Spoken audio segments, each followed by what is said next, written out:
Howdy. This is the Views from the Shop podcast. I'm your host, your one and only host, Tim Miller, and today it is Sunday, February 22nd, 2026, and I wish you a very, very, very happy single tasking day. Well, I tell you what, after watching Ohio State lose to Michigan State today, I can tell you one person who was single tasking, and that was Bruce Thornton. Bruce Thornton was doing all the scoring. He was the heartbeat of Ohio State today in a losing effort. And while Bruce Thornton was the only one producing, he was the only person today handling any tasks for the Buckeyes. It's a losing effort for Ohio State, but it absolutely is not because of what Bruce Thornton did today. Devin Royal doesn't play. John Mobley Jr. does not play again. Did not expect John Mobley Jr. to play whatsoever. Devin Royal, by the way, it's easy to be misled when people talk with so much confidence. Let's get this out of the way right now. Devin Royal was never declared out. I'll give you a peek behind the curtain on how this works, okay? 3 hours before the game, and that's why you see a tweet from me, 3 hours before every game, the Big Ten releases an availability report. Any Big Ten team playing has to submit an availability report before the game. That means Ohio State does it every single game, even in non-cons. That's how we know what's going on with Ohio State injury-wise. So Devin Royal questionable, Amari Bynum questionable. That's why you get the tweets that you do for me. That's the last time that we get any information about availability of players. So if you ever see anyone saying that a player has been declared out or that they will play like 15 minutes before a game, it's not accurate. There's nothing official that's being reported unless you get it from the team or Adam Jardy. Just it's guessing. Okay, so that's why I made it clear before the game. Devin Royal not declared out. He never was declared out in this game, but it's easy. It's easy to be misled. That's how this works. I just want to give you a peek behind the curtain there. Look, minute by minute, as you watch this game, you think about, man, it would be really helpful if Ohio State had Devin Royal in the final 4 minutes of the first half, how crucial those minutes were, and the final 8 seconds of the first half when Ohio State needed to get a bucket after a timeout. You knew you needed a guy like Devin Royal out there, especially after the game he had against Wisconsin. Devin Royal sorely missed in this one. Amari Bynum plays, doesn't do much. We'll recap this game in its entirety. Before we get into it, of course, follow on all the socials, Twitter, Instagram. Make sure you subscribe on YouTube. We're doing a great job growing the subscription number. I still know that barely, but it's true, barely more than, let's rephrase the sentence because I'm already lost.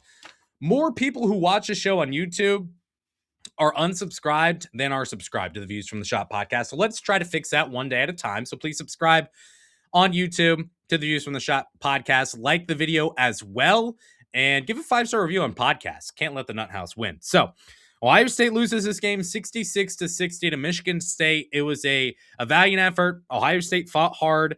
In the end, the result, not what you wanted. So we'll go through key stats. We'll go through my major takeaways for this game for a full game breakdown. Ohio State lost this game to Michigan State for a couple of very key reasons. And as we look at the key stats in this one, the one that jumps out to me more than any, and I've got several here, but the first one that I look at is Bruce Thornton. And Bruce Thornton is not the reason Ohio State lost this game. Everyone not named Bruce Thornton who wore a scarlet uniform today is kind of the reason Ohio State did not win this game. Bruce Thornton was responsible for 53% of points for Ohio State in this game. He scored 32 points. He goes 12 of 22 from the field. Did a great job, all in all, for Ohio State in this game. He scored at will. He accepted the role of, I'm going to take all the shots, and not only am I going to take all the shots in this game, but on top of that, I'm going to deal with the pressure. I'm going to deal with getting into the paint and mucking it up against a very good front court in Michigan State. And I'm going to take the brunt of it. Possession after possession, I'm going to try to lead. And you saw a lot of this in the first half, especially where Thornton would get a lot of attention early from Michigan State's defense. And then from there, what we saw was Thornton finding open guys. Now, sometimes that led to assists. Obviously, he only had 2 assists in this game. Sometimes it just led to open guys who couldn't score at times. But Bruce Thornton is absolutely not the reason Ohio State lost in this game. He scores 32 points. He was really, really good for the Buckeyes in this one. However, as we look at how this game unfolded and we look at everyone who is not Bruce Thornton for Ohio State, I think that's where you point the figures as to why Ohio State lost this game. Look, Bruce Thornton scoring 32 points, probably what you should expect when you don't have John Mobley Jr.'s 15 points per game and Devin Royals 14 points per game in this one. But I got questions here. Where was Amari Bynum? I get he was questionable for this game. Look, I don't know the official reason why Bynum was out, why Devin Royal was out, or why Bynum was questionable. I know some things that Devin Royal has been dealing with this year. I don't know if that's new. I know that there's some rumors of illness. Maybe Jake Diebler talked about it after the game. What I can say, and I've said on the show, illness has really ravaged this team for weeks now at this point. Once someone gets fully healthy, a new player catches something, and that hurts this team's depth that's already very, very thin for a second straight season. So the depth did not help Ohio State in this one. The Buckeyes obviously struggled in this one. But as you look at how Ohio State played outside of Bruce Thornton in this game, Amari Bynum's one I look at, 0 of 5 from the field. He scores 0 points for Ohio State, missed both of his attempts from the three-point line. It seems like he does get really uncomfortable when he faces those highly strong, highly physical types of defensive front courts. That's what Bynum got in this one. But look, he's averaging 9.4 points per game over his last 10 points. You need more from Amari Bynum in this one. Again, I know he's questionable, probably maybe dealing with illness, but you needed something out of him today. Something more than 0 points, especially without John Mobley Jr. and Devin Royal in this game. I thought Christoph Tilly had some nice moments in this one. He made some really difficult shots. He finishes with 10 points in this game, 5 of 6 from the field. So overall, not a bad effort from Christoph Tilly. Didn't feel like he got moved off his spot quite as often, or when he did get moved off his spot, he found a way to still score for Ohio State. But look, Christoph Tilly, if you're watching on YouTube, you see all the stats for Ohio State. Your second leading scorer was Christoph Tilly. Good luck. Christoph Tilly scoring 10 points. If Christoph Tilly scores 17 points, you got a chance. And actually, if he scored 17 points in this game, theoretically, you win 67-66. But when your second leading scorer scores 10 points in a game, you probably don't have any business winning any games when that is the case. You look at Tayson Chapman. He had 5 points. He was 1 of 5 from deep in this game. He's now had 4, 11, and 5 points for Ohio State in 3 starts in place of John Mobley Jr. Look, the absence of John Mobley Jr. and the gap that he leaves, Tayson Chapman's not been able to fill it. He's been very, very good off the bench. I don't want to take away from him there. But all in all, Tayson Chapman has not been good enough for Ohio State offensively to fill the void that John Mobley Jr. has left with the finger injury. You need more from Tayson Chapman in this game. Again, especially without your second and third leading scorer. Tayson Chapman scores 12 points in this game. He wins 72-66. Is it out of the realm of possibility for Tayson Chapman to score 12 points as a starting shooting guard for Ohio State at this point? I would hope not, but so far, the most he's scored in a game as a starter is 11. So you needed more from Tayson Chapman in this game. And then overall, the three-point shooting, the Buckeyes go 4 of 22 from the three-point line in this game. Again, you can call out so many different stats from this game. You can call out so many different players. Too many instances of when X, Y, Z happens, you're going to lose. And X happened and Y and Z and all the other letters of the alphabet might as well happen as well for Ohio State in this one. Big reason why they lose this game is everyone other than Bruce Thornton offensively. Bruce Thornton could not get any help. Another reason the Buckeyes struggled in this one and ended up losing, they go 10 of 17 from the free throw line. Now, Ohio State has been a good free throw shooting team so far this year. I think the broadcast did a good job of shedding light on that fact. But in this one, Ohio State was not good enough. Christoph Tilly, that miss at the end really, really hurt. I think Ohio State could have got the game to 4 points, and you feel like you got a fighter's chance. But when you make a layup and you get fouled, and then all of a sudden you look up and you're like, oh, we're actually still in this game, Ohio State would say. And then you miss the free throw. I think that hurts so much momentum when you needed every single point you could have gotten down the stretch. I think that hurt. He goes 0 of 3 from the free throw line in this one. Colin White for Ohio State, he goes 0 of 2 from the free throw line in this one. Bruce Thornton, by the way, 6 of 8. That's 75%. That's below his season average. So even Bruce Thornton wasn't his normal self from the free throw line, but I'm not at all giving any blame to Bruce Thornton in this game. Meanwhile, on the flip side, Michigan State, 18 of 25 from the free throw line in this game. Obviously, Michigan State was really, really good in this game overall, shooting from the free throw line. They got to the free throw line a lot. I know Ohio State fans, it's what you do, whether it be Big Ten play or elsewhere. You're going to complain when the other team gets more free throws. You're going to complain when the other team has less fouls called on them. I get the frustration in that regard, but look, you're not going to beat a team who is better than you, healthier than you, deeper than you, playing on its home court where they've been elite this season when you're shooting at 59% from the free throw line. It's not going to work. You're not going to win games when that is the case. So that's a big reason why Ohio State lost this game as well. Another key stat in this one, Ohio State out-rebounded in this game 43 to 26.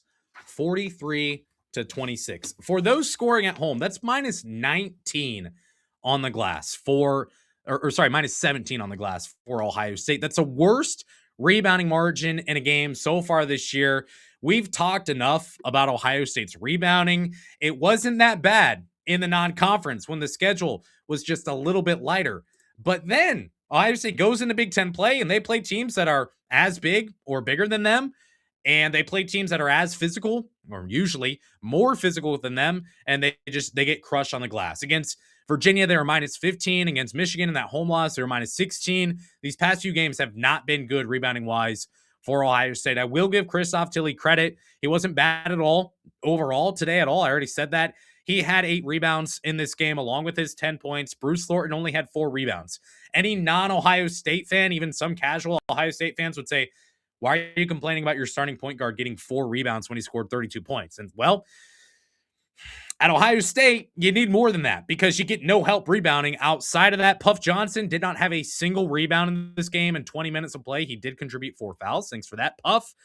And without Devin Royals, 5.6 rebounds per game, which leads the team, by the way. You combine that with playing the best rebounding team in the nation, you're gonna have some troubles winning a game. Carson Cooper, Jackson Kohler, each of those players go for 10 plus rebounds in this game. So you got crushed on the glass. And again, you lost by 6 points. It's not like this game is out of reach. It's not like you got crushed, but when you rebound that poorly, how are you going to win a game? Especially against Michigan State. You didn't really have much of a shot, I guess I would say. Michigan State, as we piggyback off of rebounding, as we always do, the Spartans score 16 second chance points in this game. 15 offensive rebounds allowed by Ohio State. The Buckeyes just were not good enough on the glass. On the defensive glass, they were not good enough as well. This is how Michigan State stayed in it early, and it's how Michigan State then decides to go on and pull away in this game late. You had 5 players. 5 Michigan State players had 2 or more offensive rebounds in this game.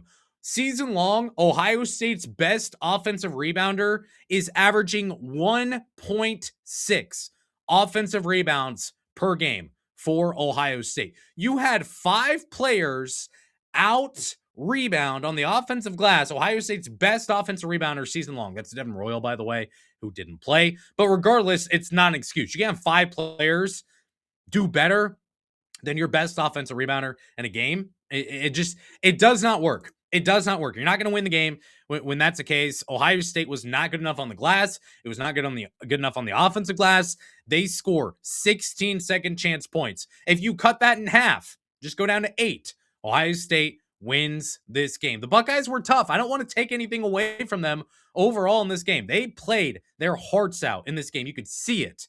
But the rebounding effort, maybe not even the effort, the rebounding production, it was not there for Ohio State in this one. Last stat, Michigan State scored 9 fast break points. If you listen to the preview episode, I talked about this. I talked about how good Michigan State is in transition. They love to get out and run. They love to score on the fast break. They love to get their assists. They love to move the ball and find open guys. It's either a drive and kick 3 or sometimes you use the spacing to find an open guy. He's able to drive and make a layup, whatever the case may be. Cohen Carr dunking all over the place, whatever. That's what Michigan State loves to do. Ohio State did well here against the Spartans. Michigan State came into the game number 2 in the nation in percentage of points off of the fast break. So far this season, you didn't see Cohen Carr really running and flying through the air for dunks in transition in this game. He had one early. That was it. That wasn't even in transition. Jeremy Fears, exact same case there. Of course, he kicked Amari Bynum in the family jewels, magic marbles, whatever you'd like to call them.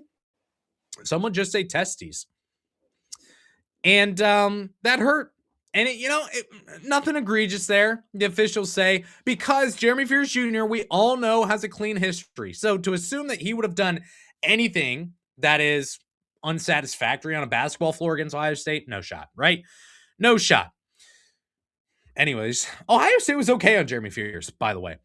Overall, it was a really solid performance from Ohio State defensively, keeping Michigan State from gaining steam off misses and turning fast breaks into points. They had 6 turnovers in this game. Did Ohio State? That's it. Just 6 turnovers, and only 2 were steals. So we had 4 dead ball turnovers there on Ohio State. So that was great from the Buckeyes. They played really, really well on fast break opportunities defensively in this one. This is what I said coming into the game, was that if you could stop Michigan State from getting those easy buckets, you were going to have a good shot to be in this game with 4 minutes left. And they did. And they were in this game with 4 minutes left. They were in this game with 11 seconds left.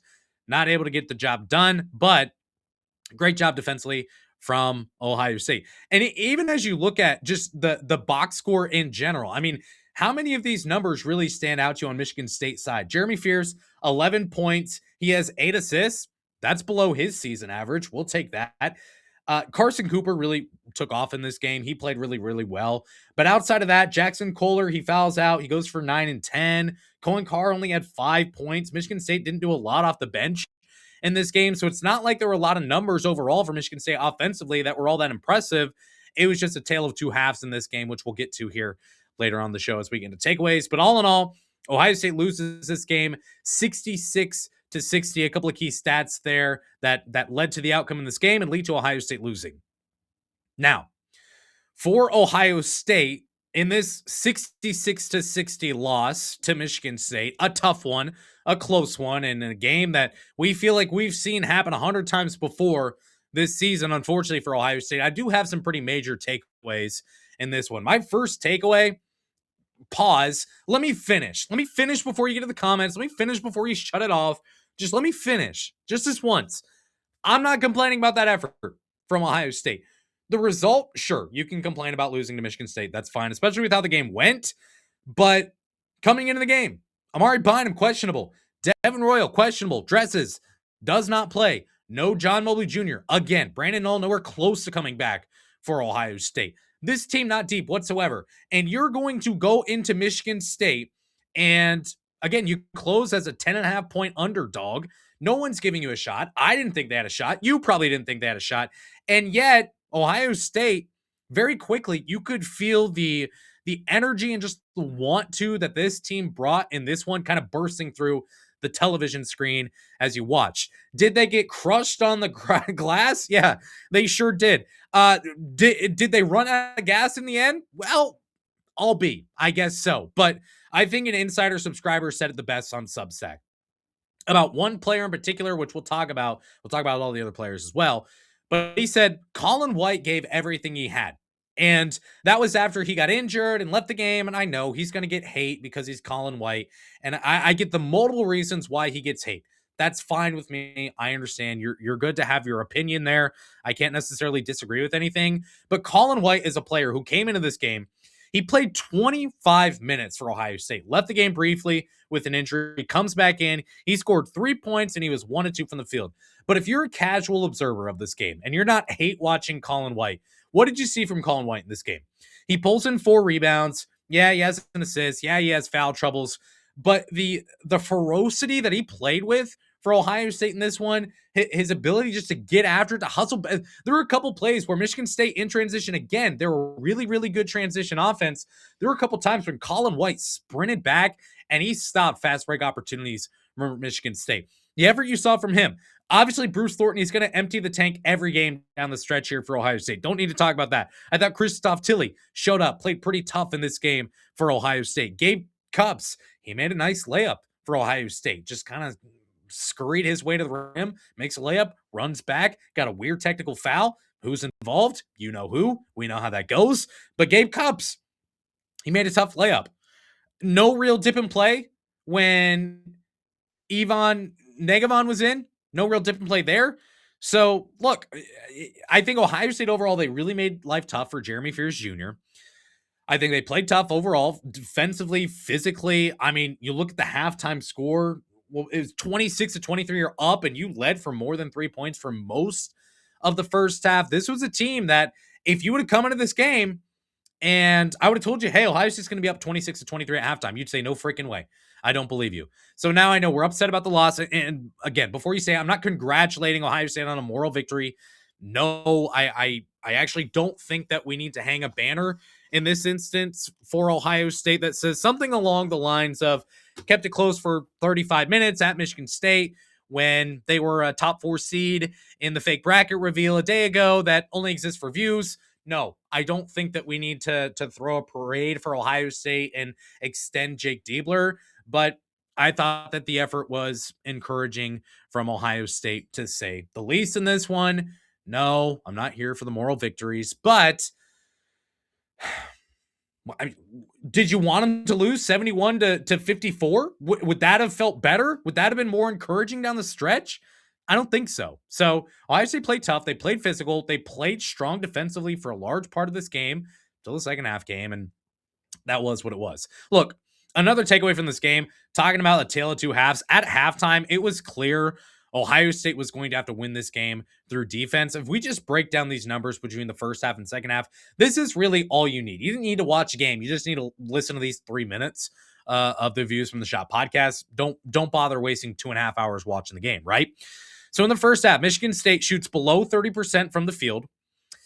They were 25% from deep in this game, was Michigan State.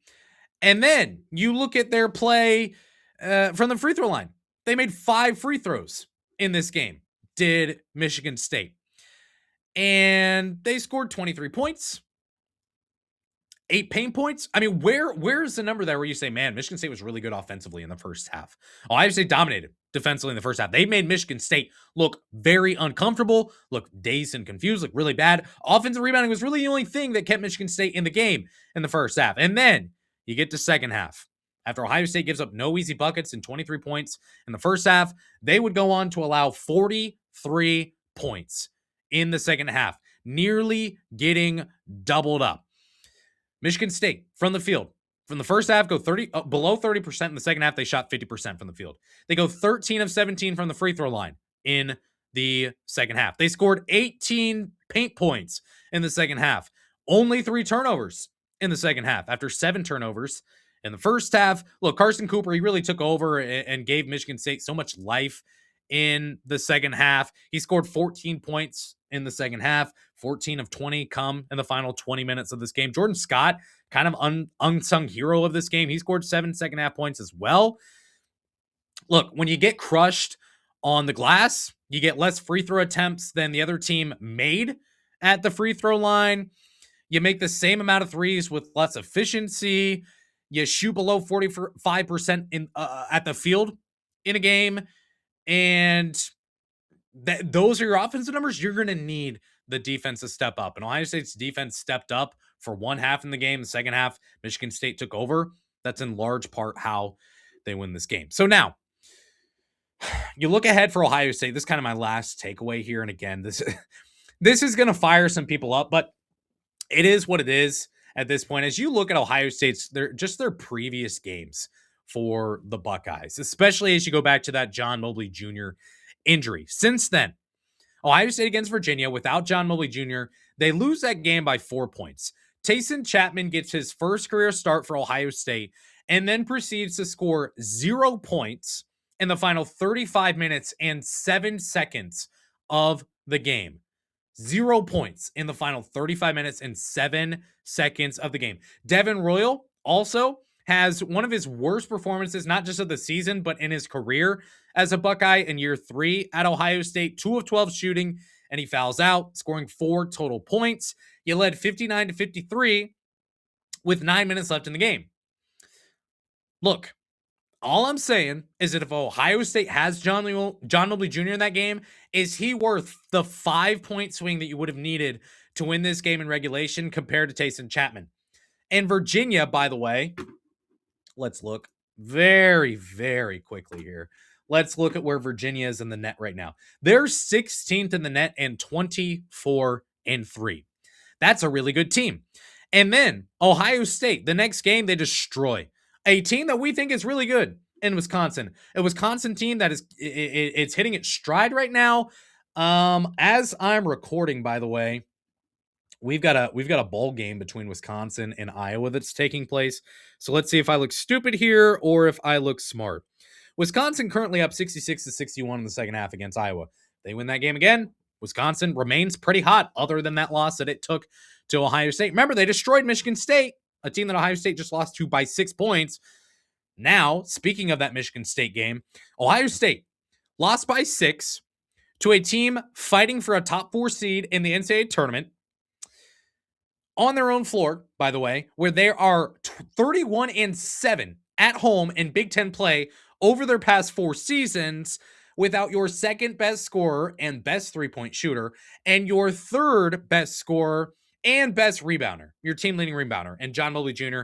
and Devin Royal, respectively. You led for 1 less minute in this game, and you showed for really 40 minutes. But if you want to be a detractor, that's fine. What, 34, 35, 36 minutes? You showed that you belong in the same floor as that Michigan State team that's 31-7 at home over your last 4 seasons in Big Ten play is Michigan State.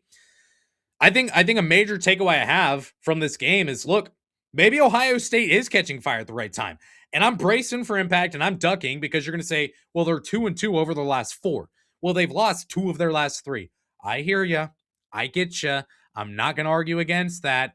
But hey, Ohio State's situation has not changed. As we look at where this team needs to go from here, we know what the Buckeyes need to do. They're going to play at Iowa on Wednesday. You need to win that game, okay? You kind of need to win that game. That's going to be a quad 1 game no matter what. And at Iowa, does it look better than versus Purdue? They'll both be quad 1.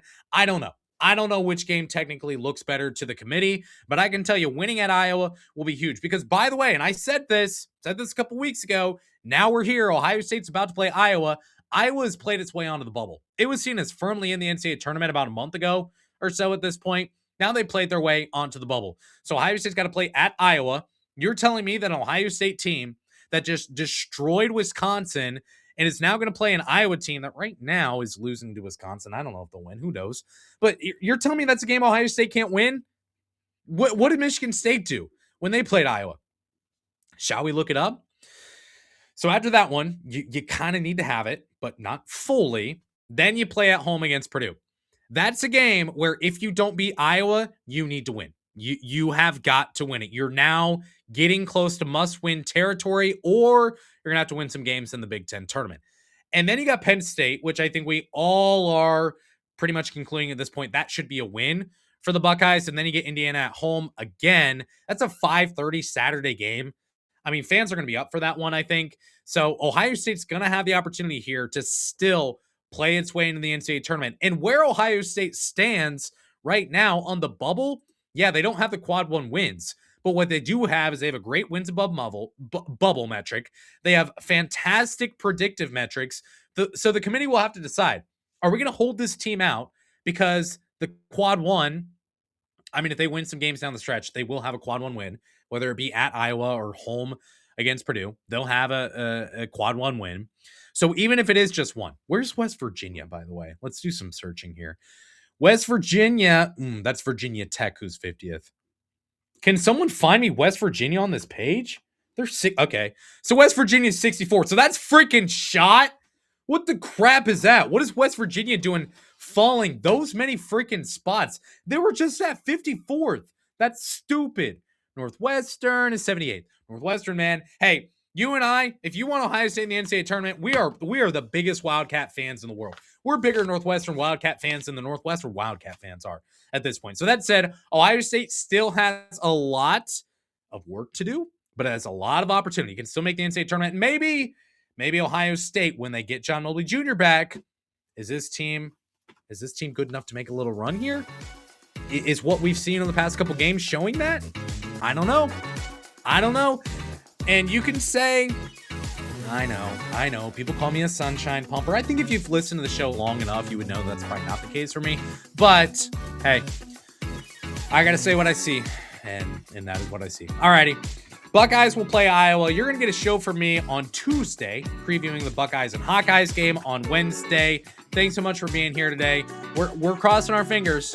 Every game we get more data. We'll see if Ohio State can make the NCAA tournament. That is the goal at this point. That's where the program is right now. So that's the goal. We hope Ohio State can make the NCAA tournament. Thanks so much for being here today. Again, please like the video on YouTube. Please subscribe on YouTube as well. Give a 5-star review on the podcast. Until next time, I shut up before you shut me off. Go Bucks.